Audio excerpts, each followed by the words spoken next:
اور نمبر 4 نوحے کرنا۔ نوحے کی ڈیفینیشن یہ ہے کہ چیخو پکار کرتے ہوئے کسی مردے کی تعریف بیان کرنا۔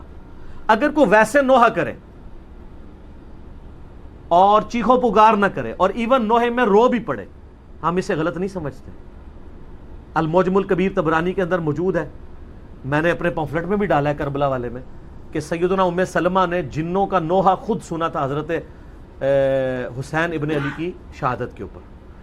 یہ میرے پاس ہے مرزا صاحب کا ریسرچ پیپر، جس کو یہ ہائیڈروجن بم کہتے ہیں، اور یہ اب مرزا صاحب کے اوپر ہی چل چکا ہے۔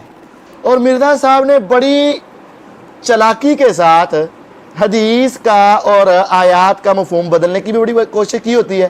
اور اب یہاں دیکھیں اپنے مطلب کی بات، سیدنا عمار تابعی، یہ صفحہ 30 کی آخری لائن ہے، آخری لائن جس کے اوپر انہوں نے یہ نکل کیا ہے۔ سیدنا عمار تابعی رحمہ اللہ فرماتے ہیں کہ سیدہ ام سلمہ رضی اللہ عنہا نے مجھے فرمایا، میں نے خود جنات کو سیدنا حسین پر نوحہ کرتے ہوئے سنا۔ اب بریکٹ لگا دی مرزا صاحب نے، چونکہ نوحہ تو قرآن سے حرام ہے، نوحہ تو حدیث سے حرام ہے، مرزا صاحب نے بریکٹ لگا دی، نوحے کے آگے روتے ہوئے سنا۔ وہ مرزا صاحب، نوحہ کرنا اور رونے میں کوئی فرق نہیں ہے، نوحہ کرنے میں اور رونے میں کوئی فرق نہیں ہے۔ سیدہ ام سلمہ رضی اللہ تعالی عنہا کہتی ہیں میں نے جنات کو نوحہ کرتے سنا، تو مرزا صاحب نے بریکٹ لگا کے کیا کہہ دیا؟ روتے ہوئے سنا۔ اب تمہیں زیادہ پتہ ہے یا جس نے سنا اور دیکھا اس کو زیادہ پتہ ہے؟ جو آگے بتا رہی اس کو زیادہ پتہ ہے۔ یہ نوحے کا معنی رونا، یہ بالکل مرزا صاحب نے یہاں جو ہے ڈنڈی ماری ہے، اور یہ حق بات کو چھپایا ہے اور اس واقعے کو بدلنے کی کوشش کی ہے۔ نوحہ اور رونا یہ دو الگ چیزیں ہیں۔ میرے نبی علیہ الصلوۃ والسلام اپنے بیٹے کی وفات پر روئے کہ نہیں روئے؟ کیا کہو گے نوحہ کیا؟ کیا اس کو نوحہ کہہ سکتے ہیں؟ نوحہ کرنا الگ ہے، پیٹنا الگ ہے، اور رونا الگ ہے۔ یہ مرزا صاحب نے ڈنڈی ماری ہے۔ پہلی بات تو یہ کہتے ہیں نا بریکٹیں، مرزا صاحب نے بریکٹاں، ہاں بریکٹیں واقعات کو بدلنے کے لیے ہیں، ان کے رخ کو موڑنے کے لیے ہیں، حقائق کو چھپانے کے لیے ہیں، اور لوگوں کے ذہنوں کو خراب کرنے کے لیے ہیں۔ پہلی بات یہ۔ دوسرا، جنات نے نوحہ کیا۔ اور نمبر 4 نوحے کرنا۔ نوحے کی ڈیفینیشن یہ ہے کہ چیخو پکار کرتے ہوئے کسی مردے کی تعریف بیان کرنا۔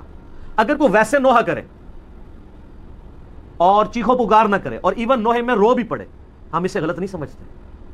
المعجم الکبیر طبرانی کے اندر موجود ہے، میں نے اپنے پمفلٹ میں بھی ڈالا ہے کربلا والے میں، کہ سیدنا ام سلمہ نے جنوں کا نوحہ خود سنا تھا حضرت حسین ابن علی کی شہادت کے اوپر۔ ارے تمہارے لیے دلیل جنات ہیں، اب جنات کی تقلید شروع ہو گئی۔ پہلے قرآن بھی آئے نہیں، حدیث آئے نہیں، جنات آئے، ہاں ہاں ہاں، چونکہ جنات نے نوحہ کیا تھا اس وجہ سے ہمیں کرنا جائز ہے۔ انا للہ و انا الیہ راجعون۔ ارے جب بابوں کی بات آتی ہے، نام ہے بابی، نام ہے بابی، اب جناتی تو ہو گیا نا، کہہ دیا کرو نام ہے بابی، نام ہے بابی، میں ہوں مرزا جناتی جناتی، یہ کہہ دو۔ یعنی اپنے مطلب کے لیے ایک جنوں کا حرام کام تم نے اپنی دلیل کے طور پر پیش کیا۔ یار ایک جنات کا حرام کام اپنی دلیل کے طور پر پیش کیا۔ اگر کوئی آدمی کہہ دے میں نے لوگوں کو ماتم کرتے دیکھا، تو اس کا مطلب ماتم جائز ہو جائے گا۔ میں نے جنات کو ماتم کرتے سنا، نوحہ کرتے سنا، اس کا مطلب جائز ہو جائے گا۔ یار یہ کیسی دوگلی پالیسی ہے؟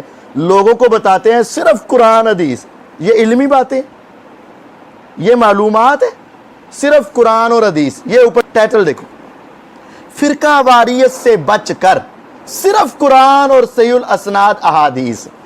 یہ اوپر سب سے اوپر لکھا، فرقہ واریت سے بچ کر صرف قرآن اور صحیح الاسناد احادیث کو حجت دلیل ماننے، یہ نبی علیہ السلام کا فرمان ہے، یہ قرآن ہے، یا قرآن اور حدیث کے مخالف عمل ہے؟